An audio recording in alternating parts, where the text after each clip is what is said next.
What's up, everybody? How's everybody doing today? Look at that. We're starting on time.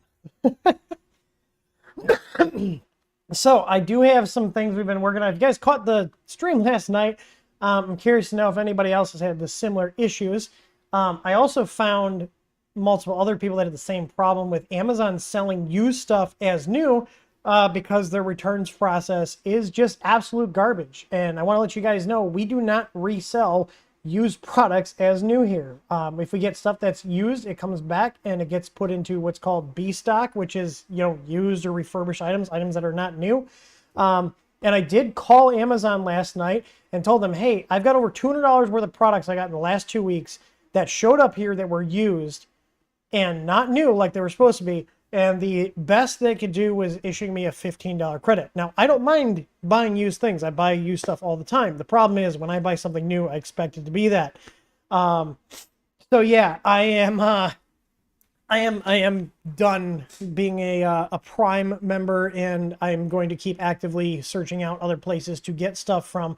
And this is kind of the problem with Amazon is as they become bigger and bigger, they have pushed more and more companies to stop selling directly and on other platforms, whether it's their website or eBay or other marketplaces, because everybody goes to Amazon. Well, the problem is now that Amazon is swallowing everything up, they're becoming the place where you can only get stuff from certain vendors, which really, really sucks. So, the thing is, some of this stuff I'm just going to keep because I don't feel like returning it. And I think that's really their ultimate goal is it's more of a hassle because I have to now print a label, cut it, package it back up, use my tape, use my printer ink, use my paper. It's a pain in the ass. So, but what I can do is, as someone that literally owns a small business, is you guys can let us know what kind of stuff you guys want to see. If you're also tired of these companies just, screwing over consumers. So we can also be a place that you guys can get stuff from. So if there's stuff that you feel is a key part or key parts or tools or whatever that we do not have, let us know. Send us a message either on our live chat or our contact system, and we'll actually get back to you. And the other thing is it really made me realize how good our support is here, because while Amazon has physical people that will get back to you and you can talk to somebody basically at any time, they all are basically in India as far as I can tell. Every time I've talked to somebody in Amazon, it's somebody in an Indian call center. I ask them, they're always in India. Their resolution is not actually fixing your problem. If let's say you have a product that has an issue, their solution is usually send it back, or here's a partial refund, or give you your money back. They don't actually solve the problem, So let's say I buy, I don't know, a control board, stuff we sell. Let's go off of stuff we sell. So Amazon sells the Creality 427 boards. We also sell the Creality 427 boards. The difference between buying from us and them is we're a little bit more expensive than Amazon. But let's say you have a question about using the product, whether it's firmware or installation, you can actually contact us and we will help you solve the issue. Whereas Amazon, they have no idea how to tell you how to wire up a control board, how to flash firmware, that kind of stuff. And good luck getting support from the third-party sellers because most of them are now in China. Basically, Amazon, in my opinion, has become a AliExpress with faster shipping, and you basically have a 30-day return policy, and they do make it easy to send stuff back. But the thing is, as a consumer, I want stuff to work. You giving me my money back, especially if I have stuff that I'm working on a project or something and the project is hung up because of a product, whether it's I'm not sure how to use it or there's a problem with it, giving me my money back isn't solving the problem. We prefer to actually solve the problems and help our customers use the products. And we also actually do proper QC and checks on the stuff that's coming into us before it goes out to you guys. And that's why we cost more, is because we do actually have more care with our products, and we actually do care about our customers, and paying people to do support is part of the product cost. So, yeah, I feel like we need to highlight that more because it is a very big reason why we are around, is because we do actually support our customers. Our default thing isn't, oh, here's some money back, go away. Our thing is, what's your issue? Let's try to fix it. And I think that's how it should be. So I do have a product, maybe a little sneak peek. So Sunlu, and this is one of the products I got used. This one does look new. So Sunlu reached out to us, and we've been thinking about carrying a filament spool holder / dryer for a while. And they reached out to us asking if we'd be interested in reselling it. And like everything, I want to test it. And they said, we could send you one out, but it's going to take a while because they ship directly from China. They said, oh, we do sell directly on Amazon. So I bought one. I paid $80 for it.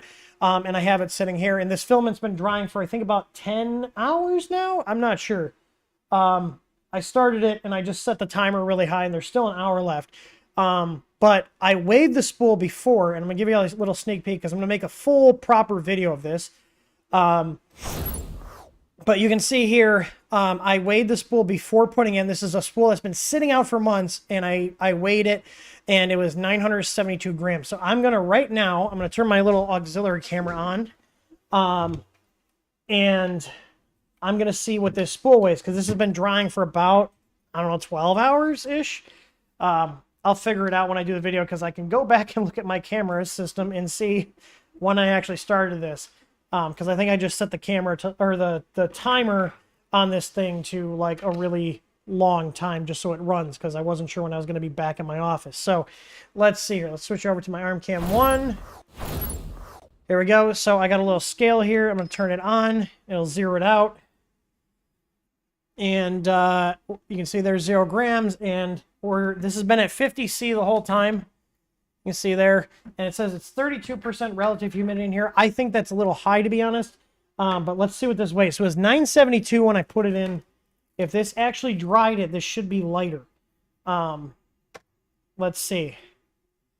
So it is 2 grams lighter, so it is actually drying the filament, which is interesting. So I'm going to sit this back in here, and we're going to let that run for a while longer, and then I'm going to see how far down this can get it. Now, the only thing that I'm a little skeptical about with this product is the fact that this is like, it's not completely sealed, but it's not, there's no fan in it. I don't know if it could be easily modded to have a fan, but I do like the design. I do like the screen. It's really nice. You can actually just go through, and this will change from Fahrenheit to Celsius. This is your set temp, the SV, and then you have a timer here, and you can just like dial in how long you want it to run. Or if you just go down and circle back to 0, it'll just go to 99 hours, which will just keep it running. You can also set the different material types, and it'll change the set point for what it is. I do like that. And then if you see here, you can also turn the LED into a little run mode or off. Or on, and what on does is, if you notice here, it kicked the temperature up, it starts going. So when this is doing this, that means it's heating. So all in all, I do like it. I want to see what the before and after print quality is without any modifications to this.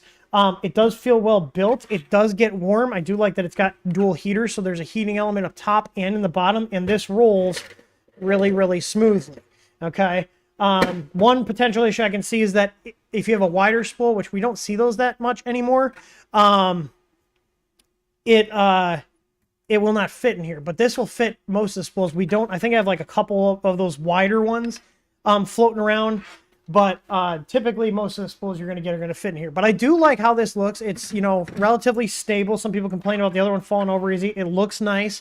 It's got a little feed hole out, so you can actually print right from here, leaving it in here, which is nice for like nylons and stuff. But yeah, does any of you guys played with them? Do you guys have them? Is this something you'd be interested in us carrying? Because I'm going to do a test of this printing after drying it, and I'm going to wet it again and do a before, or maybe I'll just take a whole nother spool and redo it. I just kind of threw this in here. I was like, I want to see if this works and get it drying right now. Because the goal will be to do a before and after print. So I'm going to set this on the ground here, leave it plugged in, and get it off my desk, because I see people asking about the Tina 2, and I will gladly plug that printer, because you know what? This thing prints really damn good. Despite it having no layer fans. I'm looking here. So this was the one, this was the Benchy printed with their slicer and their firmware. Okay. So let me zoom in on this, and it's going to be harder to see because I used their filament that they included. But it looks really good. So this is not me doing any tuning. This is using all of their stuff out of the box. Okay. It's really good. Like, this is a really good Benchy. This took about an hour and 14 minutes to print, and this came out really good. And the reason I can tell this is the one I printed with theirs because I was a little high on the Z, because they do not have live Z adjustment. Now, I do have firmware on it, and this is with our firmware, and I sliced this with Simplify 3D with a quick profile I put together. And this also came out fantastic. I do think it is a little bit cleaner of a print than the stock one. But you can see here, I was able to get a little more squish on the first layer thanks to the Live Z Adjust. Now, if I plug this printer in, which I can show you, sorry if that was loud. This does have a bootloader. This does have my firmware on here. And we will be able to get this in unified, and it will be in the next release. I also don't know if you guys noticed, but there's another box right here. I bought a second one. I'm going to use that to do some development work, and then my mother is actually going to be using it because she wants to get into 3D printing. So yeah, this is running our firmware. It works really well, and like the only other thing you see here when I click the knob, it takes a couple clicks to get it to go rotating wise. I just got to tune the encoder settings, but you can see here it's running our unified firmware, and it works. I have the Wi-Fi module disconnected, so if you guys are thinking about buying one of these, get the standard one. Don't get the non-Wi-Fi one. The difference between the non-Wi-Fi one and this one is the non-Wi-Fi one does not have this, which I hate this. I'm going to take this off, and it doesn't have the Wi-Fi module. Other than that, they're identical. So you can see here, I even got the firmware working with their auto bed leveling probe. So if I go and tell it to level the bed, let's see here, level bed, it's going to come down. And you can see the wobbly lead screw couplers back there. And I did not replace it yet because I told you guys I would do this on stream.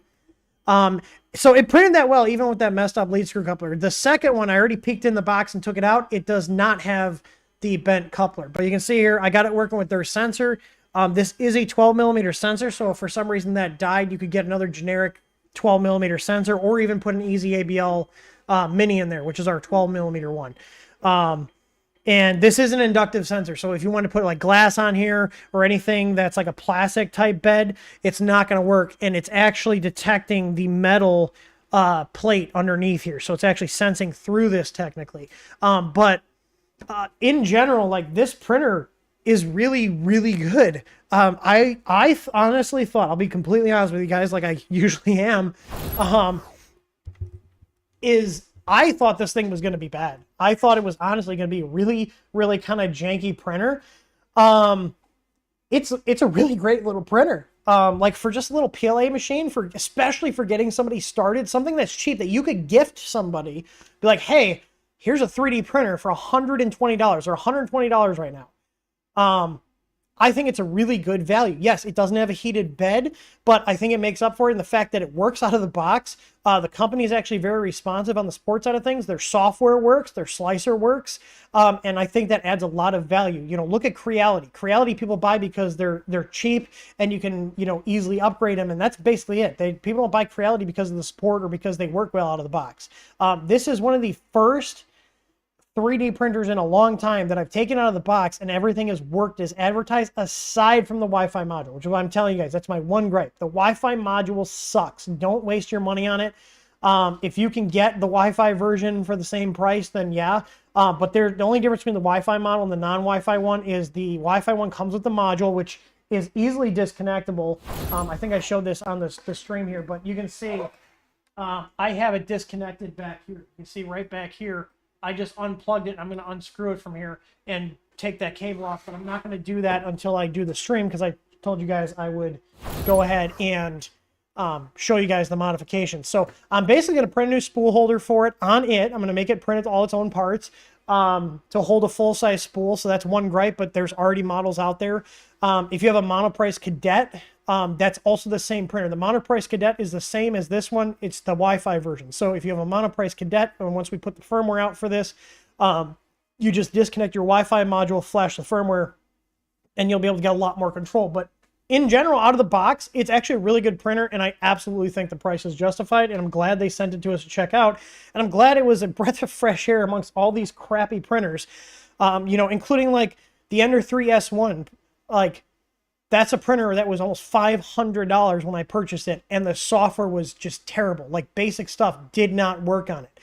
This thing worked out of the box. That's becoming a rarity in this industry, especially amongst these cheap Chinese printer companies. So, and someone I believe left a comment, is I don't know if it was in like Discord or on the video, I'd have to go look, but someone else said they have one of their other printers. I guess they have, I think it's an IDEX machine, and somebody else said the printer prints great.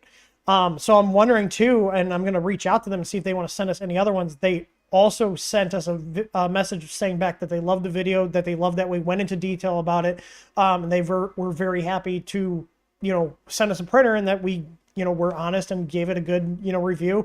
And they even acknowledged that, yes, the Wi-Fi has issues, but honestly, in the sea of crap, I'm willing to forgive that. I mean, even let's say at $150, the Wi-Fi model, even if you never use the Wi-Fi, it's still a good little printer because of the fact that it takes minimal effort and minimal time to get up and running. And I think that adds a lot of value.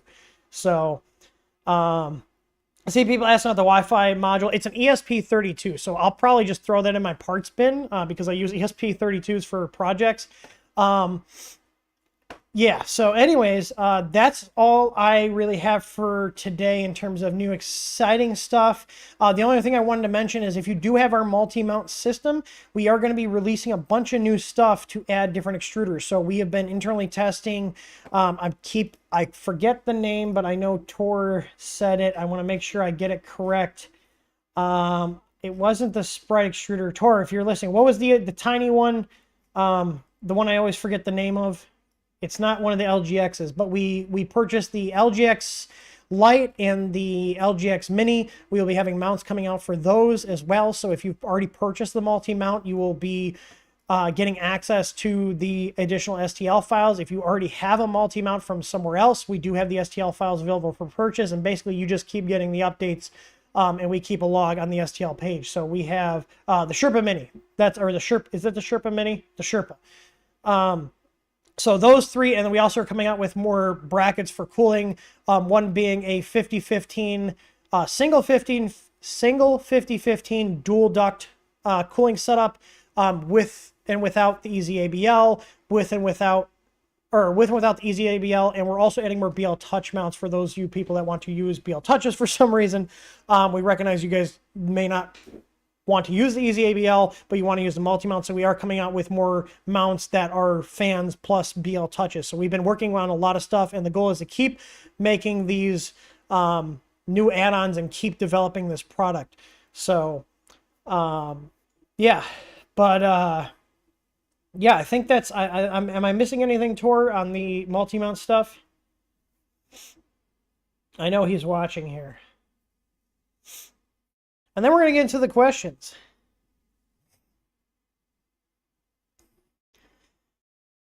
And if you guys are new here, we are streaming out on multiple platforms. I forgot to set up the Rumble stream, so I apologize. The recording, or the VOD, whatever you want to call it, will be uploaded to Rumble automatically and Odyssey.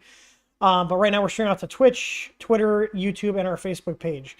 So if you guys want to ask questions, put exclamation point Q in front of your question on YouTube, and the bot will pick it up. It'll send you a confirmation, then I will see in here. Sometimes chat gets so crazy that I don't have time to go through and filter all the filter out all the chatter. So that's why we have the bot that does that. All right. Oh yeah, RGB. So yeah, we love our RGB here. So we are coming out with little add-ons that go onto the multi-mount that will hold a little single PCB NeoPixel that there will be soldering. So basically it's going to be very much DIY. But we have the circuit boards with the NeoPixels on there. There'll be 3 wires, so power, data, and ground. But you'll be able to put some lights onto your multi-mount. And if you already have an Easy Neo strip, you can wire those in parallel with the Easy Neo strip, and it'll just work. So, yeah. So we got some nice, fun stuff coming up. And like I said, if you guys bought the multi-mount from us, it includes the STL packs and any updates going forward. If you already bought like a knockoff, because there are knockoffs of it, sadly, because China rips everybody off, you can buy the STL packs, which also then goes towards supporting us, and you'll get access to the STLs. These STLs are for personal use only, so you can't be resharing them, just because we don't want them getting out and people using the knockoffs, basically getting our hard work, because we spent a lot of time and a lot of money developing all these new things. So, but it's a really good system. So, all right. The first question here is from Dominic. He said, I got a roll of coax PLA had become brittle on the spool. Drying has just made it more brittle. Can drying cause this? It prints fine. So I've had a few of their rolls be brittle, and usually it's when I leave it out, and they've been out for like years.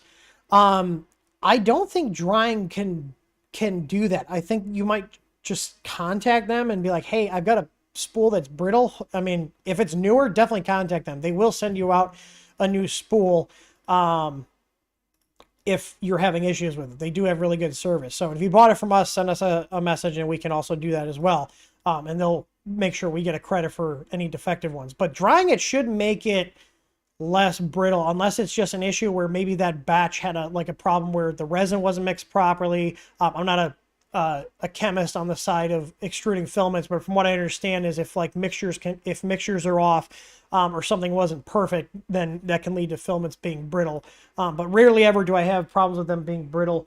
I think I've had out of the, I don't want to say 1,000 rolls I've printed. I've definitely printed hundreds of rolls of their filament. I've had maybe 2 or 3 that ended up being brittle after I left them out for a while. So, let's see here. All right, the next one. Ben Stan, do you plan on selling 3D printers? I'm tired of printers being just not working. We don't officially do that, but if you have a custom enough build, and you're willing to pay us for our time to do a custom build, send us a message. All we can say is no. I'm always up to have people contact us for doing custom builds. We do them. I just don't advertise it because I'm literally the one person that does them. So when I have time, I do them. I see Printed Visions. I'm sorry, I accidentally missed your question here. He said, what do you think about the G-Tech Thunder printer? I saw the video you sent me on Instagram. I just forgot to send you a reply. It looks interesting. G-Tech is okay of a company. I don't think we've had a printer from them on here in years. They just haven't really released anything exciting. So, if it's good, great. Their support also isn't that great. So,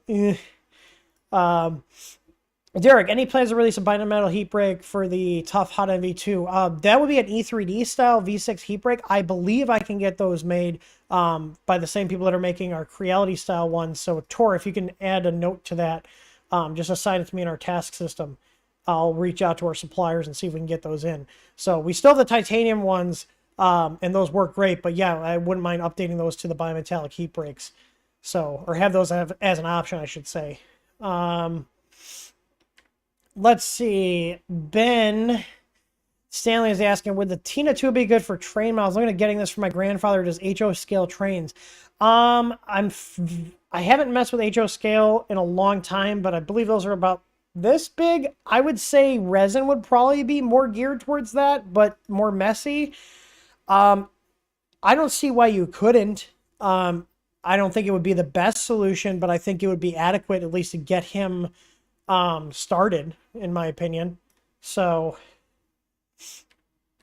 let's see. 3 Experience asking, what's a good size capacity for an Ender 6? Do you advise running multiple printers from one large UPS? We get brownouts here during storms. So, if you're running just the Ender 6, I'd recommend getting at least an 800 VA rated unit. To give you an idea, so you can see I've got an Ender 6, my 5 Plus, and my AM8. The 5 Plus is on its own 1300 VA UPS because it pulls a ton of power, and then my AM8, which is this guy, and my Ender 6 are on a 1500 VA. So in our print farm, we found that you can put 3 Ender 3s on one 1500 VA UPS and have a little bit of runtime. The thing is with a UPS, the higher you go in the capacity, so the VA rating, the longer the runtime. So let's say you put a little printer on a big UPS, like if I put this little Tina 2 on here, I could probably get over an hour of runtime on this little printer because this barely pulls any power out of a 1500 VA UPS. I would recommend if you have the budget, just go for something larger. And here's another thing too.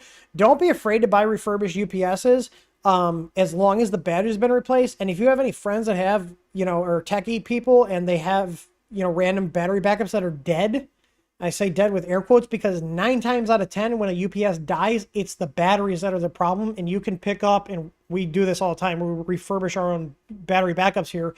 After all 3 to 4 years, they start losing their capacity. you spend 45, 50 bucks and get 2 new batteries, and the battery backup's like brand new.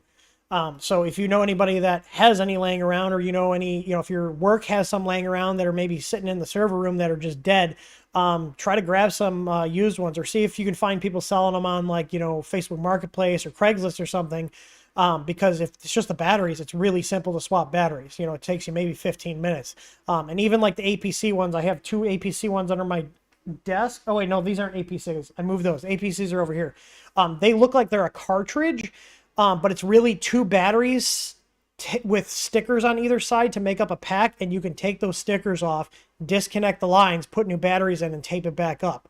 I literally would use clear packing tape to rebuild a pack. It works great. I've been doing it for years. So, all right.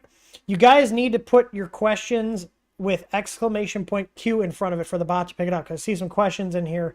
The bot needs to pick it up. You guys have to put it. I don't know why people still, like, is this not obvious enough? I'm not trying to sound like a dick, but is this not obvious enough? Are people just not paying attention as to how it works? Because the problem is people are chatting. It's fine. I want you guys to chat in the chat. But we have the bot here, and the bot specifically looks for exclamation point Q in front of the sentence, and it will pull it in, and it comes up on my screen here in our question queue. So is there a way I can make this more obvious other than literally above my head? Like, is that not good enough? I don't know. All right. So, all right, Ender6 UPS talked about that. Armil said, adding this email I asked before, but expanding the ask. We're discussing selling ESP8266. Would you carry some of the additional sensors and kit them together? Yes, and I will be ordering stuff. So I have been testing, like literally about 7 months ago, I ordered a bunch of ESP32s, ESP8266s from a bunch of our suppliers, and I'm using them right now in my own house. Mainly because I've had, and that's the other thing with Amazon. You've got all these different vendors, and you can have one vendor that sells really good stuff, and you have one vendor that sells garbage. Luckily, I have a lot of good contacts over in Shenzhen, so I can get good parts. And luckily, all the ones I've got from multiple vendors, they all been running for 6 months, no problem. Some of them, one of them's in a freezer, like literally inside the freezer. Another one's been outside in the heat. So, and none of them have failed in the last 6 months. So, yes, I appreciate you reminding me, because I do want to start selling those. So if that's the kind of stuff, if you guys, basically what my goal is, because I'm into home automation, I'm into electronics, as well as the 3D printing, is, we have our easy bulbs that are out now. So if you guys are looking for a Wi-Fi bulb that has no cloud crap on it and just has, it runs Tasmota open source firmware, and all our source code's available for you to review. We have those now. They're 15 bucks a piece, and then we have a or is it 15? I can't remember. I gotta look it up. I have a hard time keeping all of our stuff straight. But we have 9-watt RGBW smart bulbs, and they come with Tasmota, so there's no apps to install. It just works. Yeah, so they're 15 each, and then I also put a multi-pack, so they're 50 bucks or 51 bucks. It's $50.97. So I'm just gonna say $51 for 4 of them. And these all run Tasmota. These are our own product. So yeah, you can have complete control over your smart home stuff, because I don't trust a lot of these Chinese softwares on my network. I just don't. It's become a very big security concern lately, and I've just had bad experiences. So I like all my stuff under my control. In terms of control being, it talks on my network locally, and it doesn't go out to someone's server. I don't even want to have to maintain a server for these in terms of making sure that's up, but we do have these. So my goal is to start expanding more into these type of products. And if this does go really well, and it does get traction, maybe even spinning it off into its own brand and have both brands carrying the products, if that makes sense. So it all be the same people behind the scenes, just, different company names, so we can, have a more like smart home electronic DIY focused company. And then we have the 3D printing, but I understand there's a lot of overlap. I mean, that's what got me into 3D printing, was DIY electronics projects. That's why I bought a printer, because I wanted to print enclosures for the projects I was building. So, change the color. Okay, let's see. Question info. Select color. How's that? Is that obnoxious enough? All right. So yeah, R Mills, I think you're on Discord. So send me a list of your send me a wish list, and anybody else, if you guys are looking for us to get in like sensors and lights and other things for DIY type stuff, send us a list, send us a wish list. I'm not saying we will get every single one of them in, but I want to get that kind of stuff in. So, and we'll be doing that. I'm going to actually order a bunch of the ESP32s and the 8266s. I'm going to send a request over to my suppliers that I got them from later tonight, because I got to do inventory. Wrapped 6285 says, where can I find camouflage colored 3D printer filaments? I've actually never seen that. That's an interesting one. I don't think you'd really be able to do that because you would have, you know, based on what you're printing, even if you had like a filament that like changed colors throughout it, you're never really going to really line it up. You're probably going to basically just print it in whatever and print it in whatever, and then, you know, prime it and paint it and, you know, do it the old school way. So Daniel Hastings says, Tim, would you convert Ender 5 Plus to Core XY, the 0G Mercury one, and why? So here's the thing. I have an Ender 5 Plus. I've got a lot of time on my Ender 5 Plus, okay? Yeah, in terms of camo, sorry, we're going to switch back to the filament because I see Tor. We do carry like tans and greens, but in terms of one that's going to be multi-different colors, I've never seen it. But anyways, Daniel's asked about the 5 Plus to the Core XY 0G. So we are testing the Ender 5 0G kits. We're working with Fabrico on that, and we're doing a lot of internal testing. I'm actually printing, I don't know if Emerson's watching, I actually just printed some 0G parts for him for conversions he's doing. But like my Ender 5 Plus does print really, really well. Core XY in general is going to be faster than a Cartesian machine. And I do think they are nice kits. Tor and Peter, our tech guys, are actually using the 0G kits on their 5s, and they really like them, and they're actually able to go really fast. So yeah, I think it'd be worth it if you have the time and if you're doing it just to do it because you want a project and it's fun to do, by all means do it. If you're doing it because you think it's going to be a really, really big print quality difference, I think you'll probably be a little disappointed. But where you're going to see changes going from Cartesian to Core XY is being able to push the printer faster because of the kinematic system is more efficient and better. So, but yeah. Jeremy Donald's asking, will the multi-mount system work on Ender 7? I have an Ender 7. It's still in the box. It's on my long to-do list. I have, I think, 5 printers sitting in boxes right now. One of them being the Sunlu S8 Pro, the SVO1 Pro, the Aquila X2.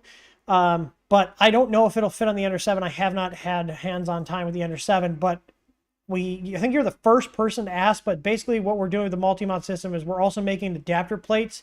I think 2 that are almost done are the SVO1 and the Ender 6. So you'll be able to you put a plate onto your carriage, and then the multi-mount bolts onto that, so you can actually use the multi-mount system with multiple other printers.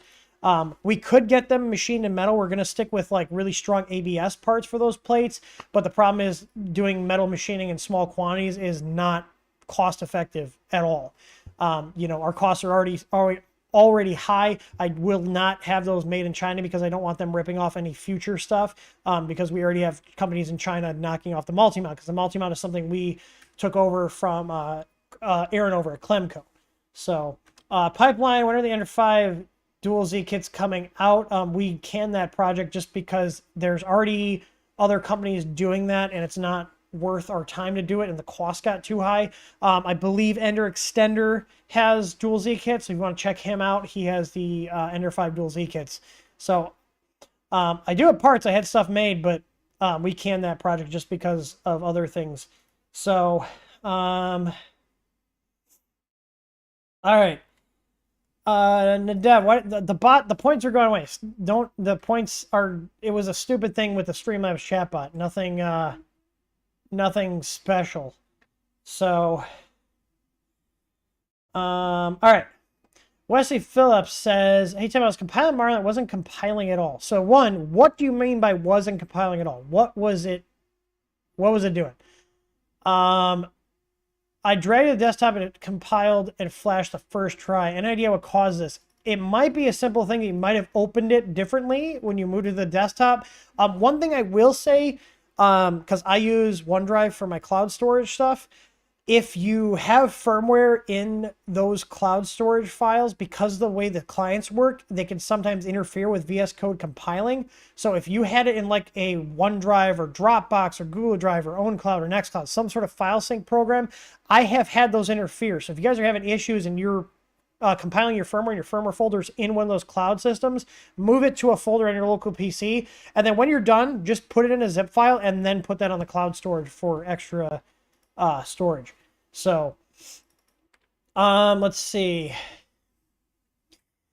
Beefing is asking about the Bamboo Lab X1. Now, I don't know because I don't have one. I have seen it at Murph. Jim from the Edge Tech had one. It looked like a really nice machine, but people were telling me like fans are stuck in there with double-sided tape, and there's a lot of weird design choices that were very cost-cutting. And just really kind of crappy.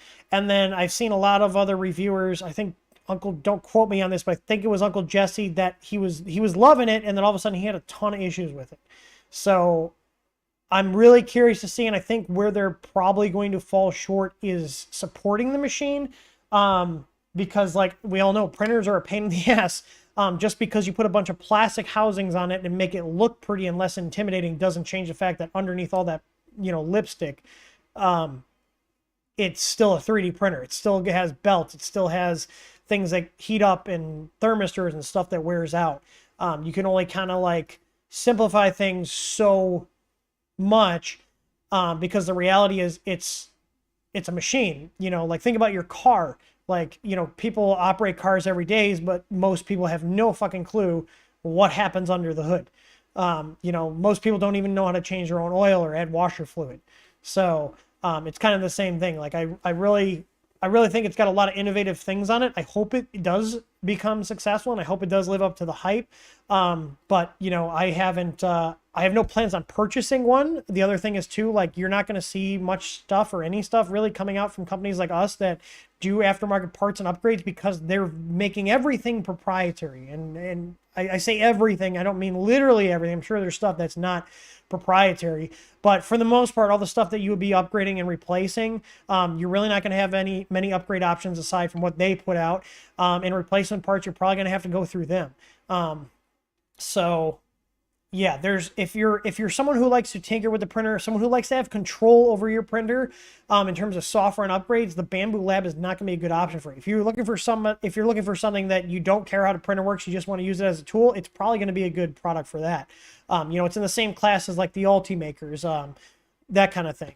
So, but they're more expensive. So, I mean, my sweet spot, I personally really like, even despite all the crap and all the bitching I do about the Chinese printers, I do like the fact that they're very accessible, they're very affordable, and it's nice to be able to do videos and do content on things that are accessible to your average person. I mean, look at this little Tina 2 printer. It's $120. That is very accessible. You're really not going to find anything that's this decent with this many features for that price, especially since, inflation's going through the damn roof right now. So, and this is the last question in the queue. So if you guys have any questions, post them now. Put !Q in front of the question and ask away. So 3D Experiment says, I think the SVO5 got released for $299. Will you be testing one? Well, Silva, if you're listening, I would love to test one. Otherwise, right now I have a freeze on purchasing new printers just for review. I purchased this Tina 2 because it's going to be gifted to my mom after we're done doing testing on it. But right now I'm not purchasing anymore until we get through our existing backlog. So, but yeah, anyways, I'm looking at the SVO5. It looks like it's $299 for the promo price, and then it's $349 is the original one. It looks like an Ender 5 and an SVO1 had a baby, which is not a bad thing. I mean, this looks like a nice little printer. It's got a Creality board in it, so if it's got this board, we could get our easy board in there if you guys wanted something better. Which, you know, and if it's got the Creality 422 board or the 427 board, we can definitely get some firmware going. It doesn't have a touchscreen, thank God. I'm finding most people are waking up to the fact that these screens suck. But this looks really nice. Like, this does look really nice. So, yeah, so it's a 422 with the Trinamic drivers. Now, one thing I will say, these boards are what come in the Ender 3 V2, and if they do not have good cooling, they will overheat and drivers will shut off. But the good thing is we could get our easy board running in here. If that's what it's coming with, which is what it looks like it's coming with. And I see a slim power supply. I don't know, are they using a Meanwell or are they being cheap? And using a knockoff. I'm looking to see if they highlight it here. I don't see it highlighted just yet, so I'm assuming it's probably going to have a Creality style knockoff power supply. And you guys all know how I feel about those. I don't see any mention. Oh yeah, here we go. Creality power supply. So this is coming with the Creality knockoffs, which is a shame because Meanwell is what they were using in a lot of theirs, so it looks like they're also going the way of cheaping out. But you know, there has to be concessions made for such a cheap printer. So I wouldn't surprise if we find out that basically Solval is just another arm of Creality. But in general, whatever they're doing, they typically have a history of making printers that are more reliable and better than Creality, even though they use Creality parts. So there's that. But I mean, I think this looks cool. For the price point and what you get, I don't think it's a bad deal. So, I mean, I'd buy it if I didn't already have a bunch of other printers sitting here waiting to have work done. So, or have streams done. So, I am curious. Let me do a little poll here. And I want you guys to pick what the next printer is going to be. And then we're going to do it this week. How's that? So let me pull up my list here. And I want you guys to vote live. So give me 1 sec. Let me get this. What are people using now? Straw poll? Is that what people are using?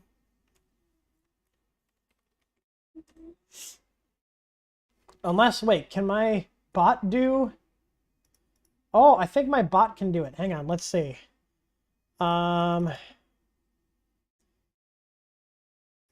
Let's see. I have not used this, but we're going to try it. Well, do it live!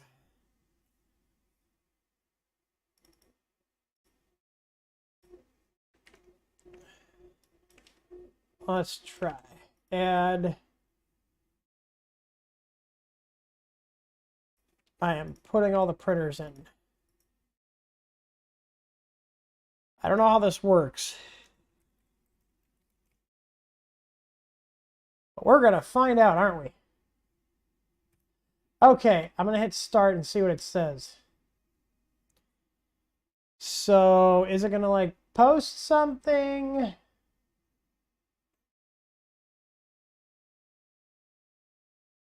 What is this doing? Is it posting anything? Okay, there you go.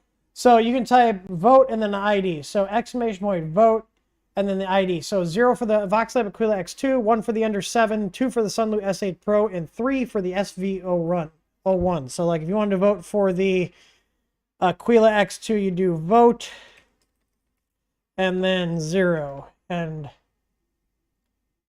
I think that'll do it. Let's see. You guys need to vote. It is picking it up, so go ahead and vote right now. We're going to see what the next stream is going to be. I hear horrible things about the Ender 7. I've heard hit and miss. Now, in this box right here, I have the Tiny Machines Z upgrade kit here that I bought from him over at Murph.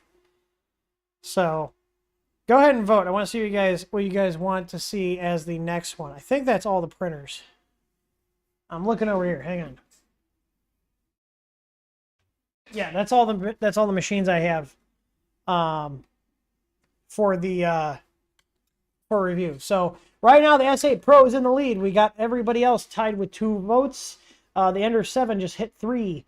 Voxlab Aquila's at 2. So is the SV01 Pro. Ender 7 just pulled ahead at votes totaling 4. We got 3 on the Sunloop S8 Pro still. Come on. We're going to close this out in 2 minutes here. Let's see.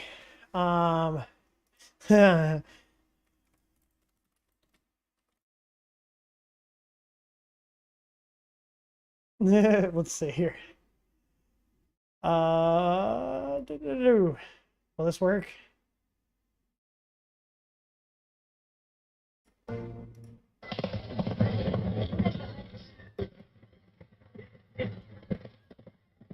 Come on, we're in the race. Ender 7's in the lead. I thought that was going to be a long track of horses racing. And then we're going to get back to the questions. So, come on. So, again, if you want us to do the Voxlive Aquila, it's option 0. Option 1 is the Ender 7. Option 2 is the Sunloop S8 Pro. And 3 is the SV01. So, to vote, put exclamation point vote followed by the ID. So, Aquila X2 is 0. Ender 7 is 1. S8 Pro by Sunloop is 2. And SV01 Pro is 3. And these are all printers that I have purchased myself and have been sitting in the boxes. These were not units that were sent to us for free. Right now, the Ender 7 is in the lead with 7 votes. I'm going to give it another 30 seconds here, and then we're gonna close it.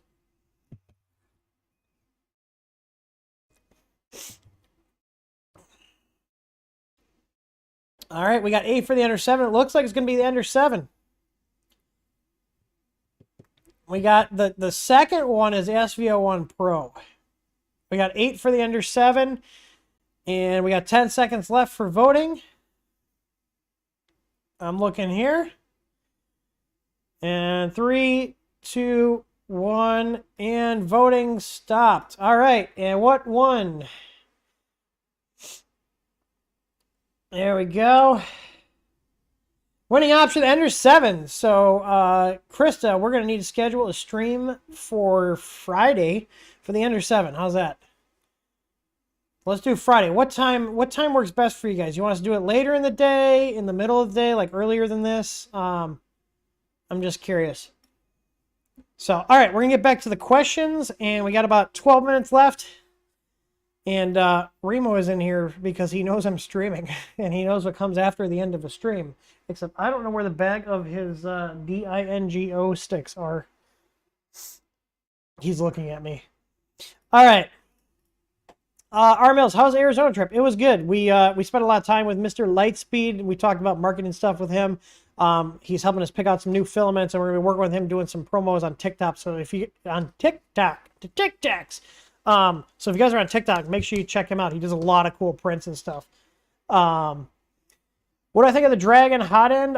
Isn't the Dragon Hot End the one that got pulled because they were infringing on Slice's patent? Either way, I have not played with it. I do have the Dragonfly.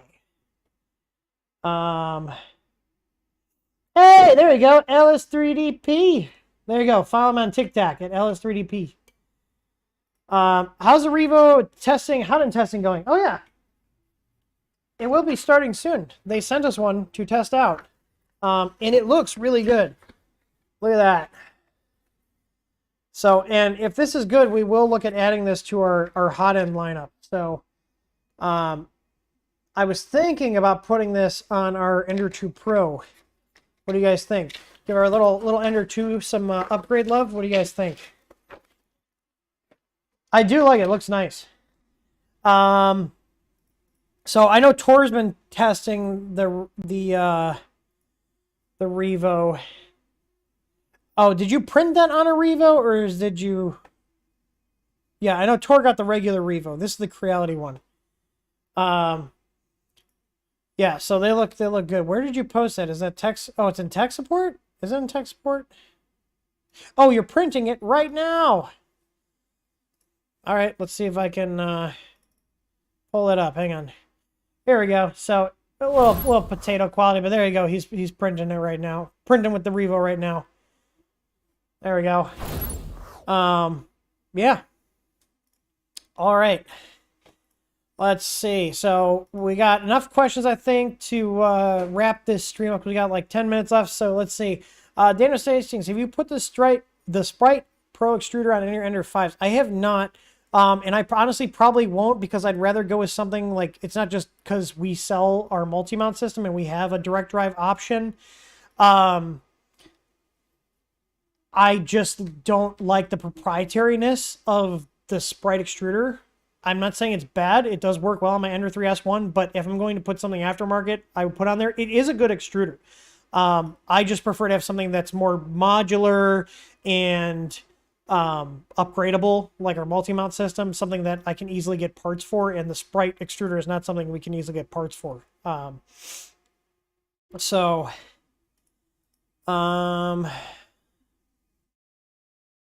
let's see. Any news on the return of the unified firmware in the SKR board? So we will be launching those again with our new help center, and those will be a download, like you're going to have to pay for them option, or you're going to have to purchase a product that needs them. So we will be bringing those back, but just to kind of filter out the terrible people we've had to deal with, because we've had a lot of big tree tech customers that have gotten really shitty and really rude with us, and the fact that it's not our product and we don't sell it. We need to monetize it somehow, so it will be coming back, and my focus this week is to get the help center done, and we're going to make it even easier to navigate the site to find your firmware based on printer and board, make the directions a little bit clearer, etc. But I still got about 50 or 60 pages to move over. I've already moved over 250 pages, so but we will be bringing it back. So like, let's say you want the SKR firmware that we put out, products like our Easy ABL would come with it because you need the firmware to use it. So basically, I don't see a point of us continuing to develop on it if it's literally just a time suck. So yeah, but that's all stuff that's in the works. So we will be bringing those back. And so basically all the nice packaging and stuff will be on the help center. We're still going to keep the code on GitHub, so you could manually assemble it if you want to, but the nice ready to go pre-assembled packages where everything's where it's supposed to be will be a paid option. So, and we will be doing more stuff with setting up a Patreon. If you guys have any other options that you think I should check out before I put my eggs in the Patreon basket in terms of trying to monetize our firmware development, because the reality is, you know, anytime I spend on firmware is taking away from other company efforts. So I need to make it profitable. Or at least generate some kind of revenue. I'm not looking to get rich off making firmware, but the reality is it takes up my time, so we have to offset that.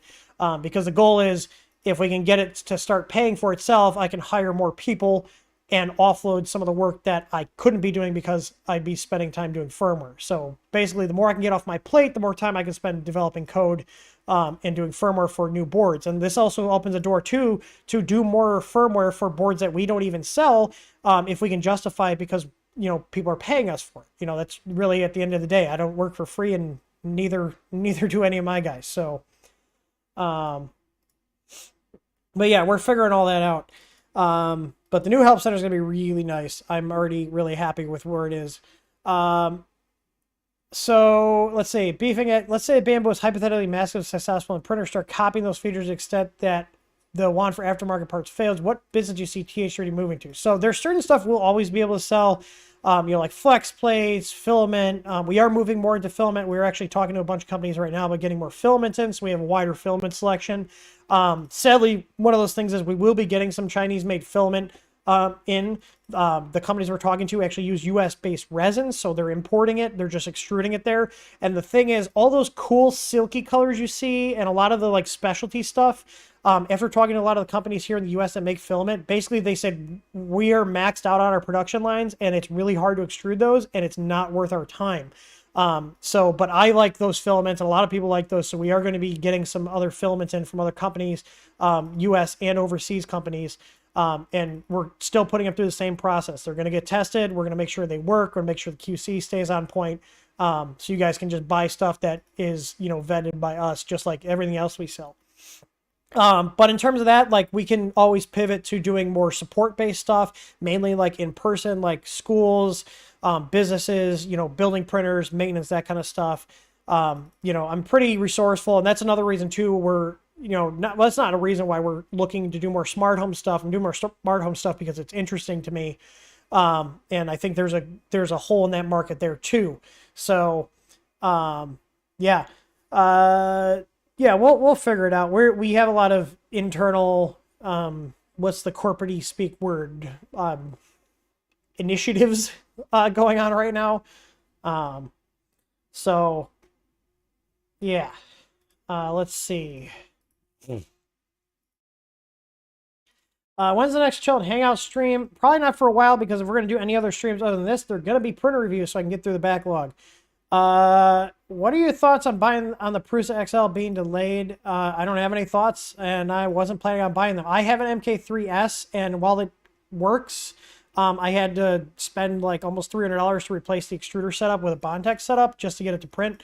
I don't hate Prusas like some people on YouTube. You guys know who I'm talking about. But I don't think they provide a lot of value for someone like myself. Have I figured a way to make Tor chill out so his shoulder will finally heal? I have no idea. I keep telling him to take it easy, but he's like building freaking printers. He's like, oh, I'm finding ways. I'm like, dude, take it easy. But I mean, I get it. I have a hard time sitting still, literally and figuratively. So Ohio Inspire says, I've got several CR10S printers that have been workhorses for me, super dependable. I've done a few upgrades that work great. Now I'm looking to do linear, he said tails, but I'm assuming rails. Should I bother? In my opinion, no. I don't think they're going to give you a lot of print quality difference. If you're fine checking your wheels and making sure your eccentric nuts are adjusted, and that you're replacing your wheels as they wear out, I don't think, especially at normal print speeds, they don't provide enough of a difference. Teaching Tech did a video, and he basically was like, yeah, like there's trade-offs for both. Basically, like linear rails still have maintenance. They're just a different type of maintenance versus V-slot wheels, but you're not going to see a huge print quality difference. I think we only have like 1 or 2 printers here that have linear rails, and everything else is V-slot, and we get a ton of great quality prints on there. So Luke says, I've got what's it called? I updated my Unified 2 firmware. No disrespect, I don't like the font the printer comes with. How do I change to what it was on the Unified 1? I don't know. I've never actually looked onto that. But the source code is available, so feel free to make any changes you want to it. The code is yours. You've downloaded it. It's now your property. That's how it works. TJ Dorman, are you going to use an angle grinder on the NR7? No, I'm not. I'm not that dumb. I think a certain YouTuber did that just for the shock factor and to get views, to be completely honest. I think that was a stupid idea. It was so dumb. All right. Do you have a Humera to go with that Revo? No, I don't. I have plenty of other extruders. I'm probably going to put one of our tough extruders on there. Marco said, Creality being such a horrible company where they steal models, never fully release source code, change out parts on a current, why do people still support them? Because they're cheap. They still offer a lot of value.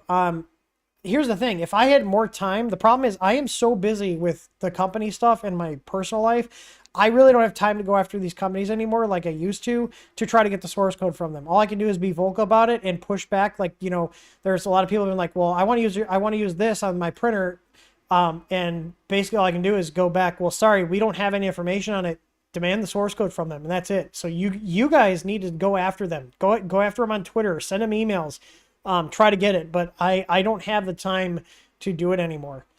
Carl's asking about a BQ Humera clone thing. Is that the H2? If so, that's been out for a while. Nemo Griff, I will never buy stuff from Capricorn. They were complete assholes to us a while ago because they were salty that we were selling a competing product. Yeah, they're kind of dicks over there. So, 3D Experiences, what's the slimmest pancake motor that could practically be used with a BMG style extruder? I believe it's like a 20 or 22 millimeter. I think ours is like a 20 or 22. I use them on the geared BMG styles all the time, and they work great. So, yeah, I want to go super thin on that. But we are at the hour mark here. I do see, Thomas says, I'd love to see Tim do a stream with DPT guys as guests. I would absolutely do it, and I would take him seriously, and I'd like to actually ask him. You know, for you guys that don't know, I'm not going to say the full name, because those of you guys who do know what I'm talking about.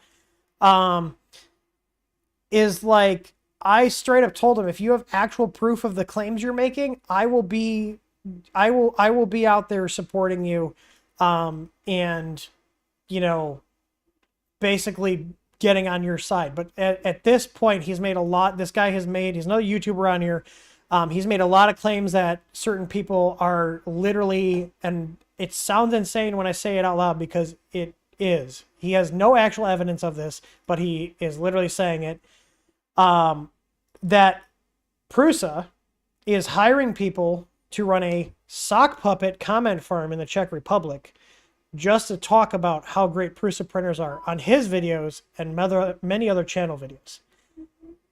But he doesn't have any actual proof of it. He has no one that came forward that says that this is a thing. Like the latest video he did, I did watch it. It was super cringy. The only thing that he did make a good point about is that basically like the guy who used to be like one of the guys that hands out the awards for the reviews for like best printer was one of his buddies who now works for him. That's a conflict of interest right there. I will agree with him on that. That's a little sus. Because I guarantee you if like, you know, we had somebody that worked at Make Magazine that was a close friend of mine that was, you know, recommending any of our products, people would be pointing that out. So I'm, I will agree with him that that is at the very least a conflict of interest. But the whole hiring a farm of people just to do guerrilla marketing in terms of leaving comments everywhere praising Prusa printers is insane. Now, I will be happy to eat my words if he coughs up some actual proof that this is true, and I will also join the Prusa hate wagon if he is engaging in that kind of bullshit, because that is disingenuous.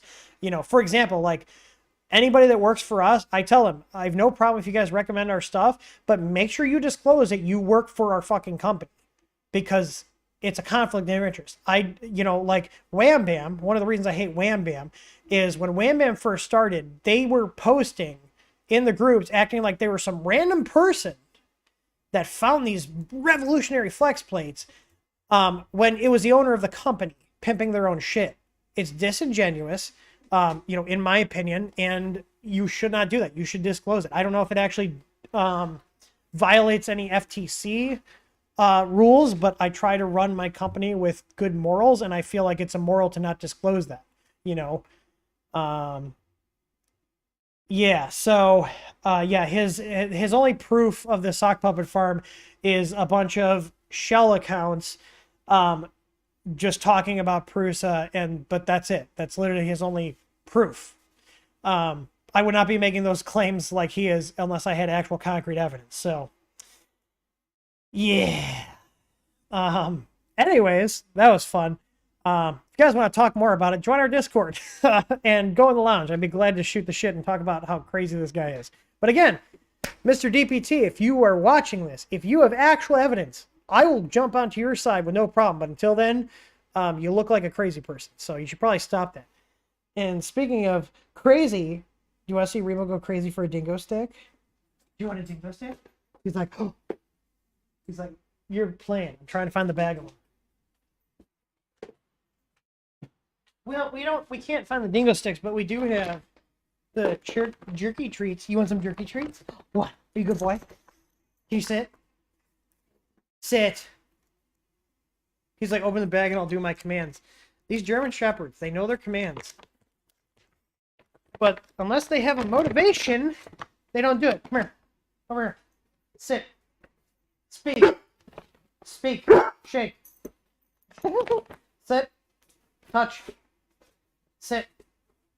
Good boy. There we go. We'll give him two. There you go. There's no one. Anyways, yeah. So Lightspeed, you talked to him for 3 hours. Again, if he has actual proof, I will make a video calling it out. You guys know me. I have no problem calling people out on their bullshit, and that would be some bullshit. So, anyways, I appreciate you guys watching. I hope this was entertaining. I hope you guys learned something. We do these every Wednesday at 4 p.m. Central Time. We will be scheduling the Ender 7 stream for sometime Friday, so keep an eye on that. If you guys want to get notifications for when we go live, on our website, you can click YouTube notifications, and that will send you out a email whenever we do a live stream or we post a new video, because YouTube notifications suck. So, anyways, I will talk to you guys on the next one. I'll see you guys on Friday at the latest, and we're going to build an Ender 7. So thank you guys for voting. Thanks for stopping by. I hope you enjoyed this. and I will see you on the next one. Happy printing.